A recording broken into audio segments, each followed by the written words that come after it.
Bonjour à tous, bienvenue dans cette nouvelle capsule sur l'économie. Alors aujourd'hui, on va illustrer un des principes qui m'intéresse probablement le plus en économie. C'est un principe en fait qui est connu de plus en plus sous la dénomination du 80-20, mais de manière plus classique, on la connaît aussi sous le nom de loi de Pareto. Donc je vous en parle aujourd'hui car cette loi, cette méthode existe depuis de nombreuses années, a été découverte depuis longtemps. Et de le mettre en pratique justement dans mes affaires, aussi à l'intérieur de ma vie, ça m'a permis de simplifier quand même beaucoup les choses et d'optimiser ma gestion du temps. Donc comment j'en suis arrivé à tomber sur cette méthode, sur ce principe? C'est que j'avais besoin justement, j'avais l'impression que je perdais beaucoup d'énergie dans des tâches qui étaient relativement répétitives, aussi dans la gestion de mes clients et dans la relation avec des gens, avec mes amis, etc. que j'ai cherché, j'ai creusé un petit peu pour trouver justement quelque chose qui me permette d'accélérer des processus, d'optimiser des tâches et de simplement simplifier l'ensemble de mes processus. Et c'est là que je suis tombé sur ce simple principe qui m'a quand même pas mal aidé à ouvrir les yeux. Et c'est assez simple à mettre en pratique en plus. Donc la personne qui a découvert cette loi de Pareto, ou principe du 80-20, ou 20-80 comme certains l'utilisent à l'envers. Donc son inventeur, c'est un Italien qui s'appelle Vilfredo Pareto. C'est un économiste qui a trouvé en fait une relation au sein des populations de plusieurs pays, 6 en réalité. Et il a trouvé qu'il y avait un coefficient de répartition qui se retrouvait dans ces régions.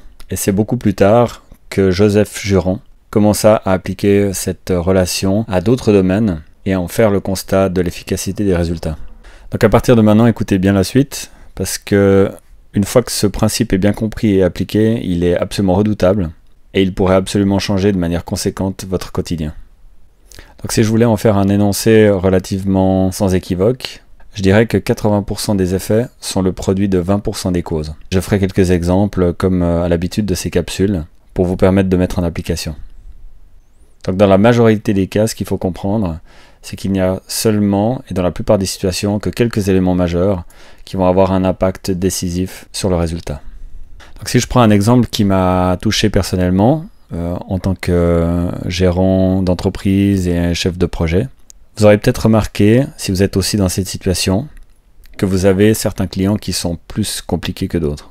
Il y aura donc des clients qui vont vous rapporter beaucoup et relativement peu vous déranger, et d'autres qui vont être très incisifs sur les échanges, notamment par email ou par téléphone, et qui vous rapporteront au final que très peu de revenus. Donc dans pas mal d'entreprises, on s'amuse souvent à faire des petits graphiques pour comparer justement les apports des clients en fonction de la relation qu'on a pu avoir avec.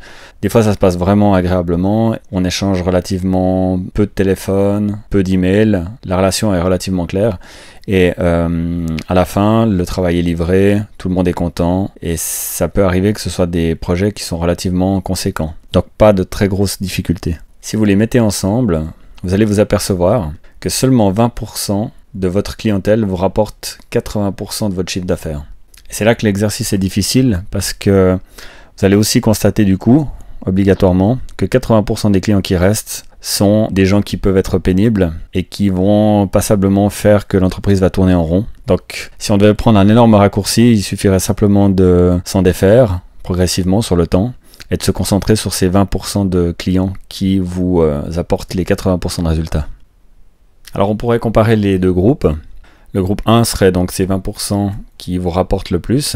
À la place de vous concentrer là-dessus, disons qu'il y a pas mal d'entreprises qui galèrent avec cette problématique, ce phénomène.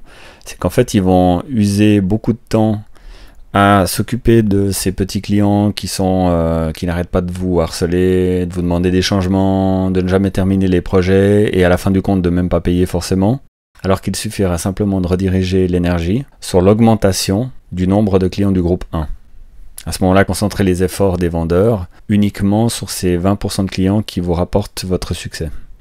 Et ça, c'est vrai qu'en tant qu'entrepreneur, pour en avoir fait l'expérience douloureuse, on a cette tendance à vouloir s'enfoncer, rechercher la difficulté, alors qu'il suffit simplement de simplifier, de faire de l'observation et de regarder un petit peu les rapports, recouper les données et se concentrer sur ce qui a été facile et économique. Malheureusement, chez certains entrepreneurs, c'est un petit peu comme une seconde nature de s'enfoncer comme ça dans la difficulté.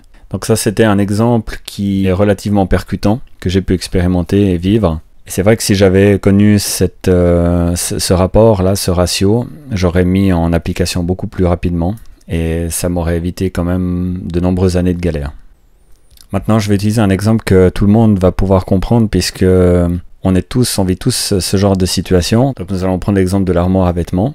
Les gens le savent au fond d'eux mais refusent de l'accepter. Il y a approximativement 20% du contenu de l'armoire qui va réellement avoir une utilité dans le quotidien, dans la manière de s'habiller, etc. Donc qui vont constituer notre essentiel vestimentaire.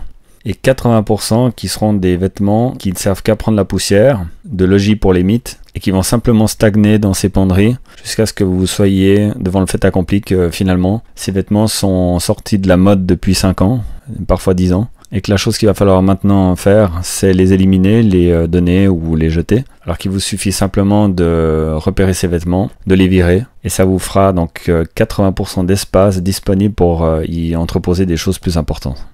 Il existe des super méthodes d'ailleurs pour faire ça. Il suffit simplement de placer un cintre coloré en plein milieu ou une séparation. Et en fait, à chaque fois que vous allez utiliser un vêtement, une fois qu'il sera lavé, vous le rangerez à droite de cette séparation. Et vous verrez qu'à la fin, vous aurez très peu de vêtements à droite, c'est-à-dire ceux que vous utilisez tout le temps.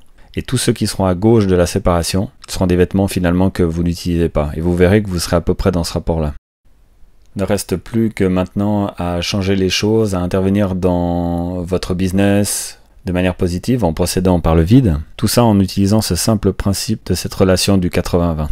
En simple, si on veut l'appliquer dans les placements, donc c'est aussi une possibilité qu'on a. Évidemment, comme ça, la boucle est bouclée, puisque finalement on parle d'économie, pas uniquement d'économie d'entreprise dans le business, mais simplement aussi dans les placements financiers. Vous aurez aussi remarqué que vous avez un petit lot de produits. Si on parle des crypto-monnaies, par exemple, vous aurez très certainement remarqué que vous avez environ ce petit ratio de 20% qui vous rapporte vraiment, qui font de la performance, et 80% de jetons parasitaires qui vont créer des dégâts justement dans vos actifs. Donc simplement repérer les performances des meilleurs, de ceux qui ont des performances récurrentes, conservez-les, éliminez les autres et investissez davantage dans ces produits qui fonctionnent, simplement toujours en utilisant cette méthode simple de la loi de Pareto.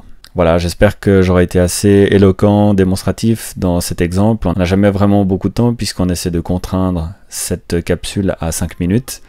Donc si vous avez des commentaires par rapport à cet enregistrement, je vous remercie de les spécifier juste sous la vidéo. Et puis merci de vous abonner si vous êtes nouveau sur la chaîne. Sachez qu'on a des contenus qui sont hyper diversifiés. On ne fait pas que des capsules sur l'économie, on parle beaucoup de crypto-monnaies, on fait des lives, etc.